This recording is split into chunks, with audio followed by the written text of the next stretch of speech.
Maaf atas perilaku ya mantan anak buah saya.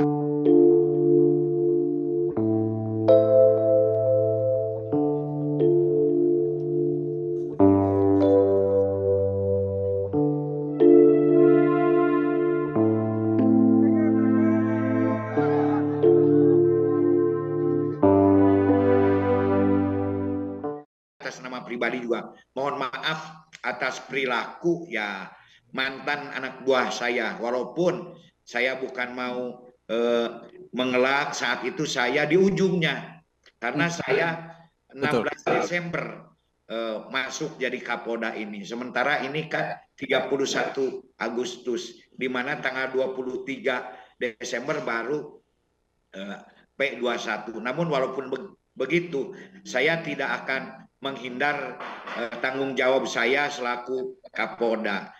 Di dalam pra-peradilan itu ganti kerugian dan rehabilitasi itu karena ada dasarnya itu penghentian penyidikan.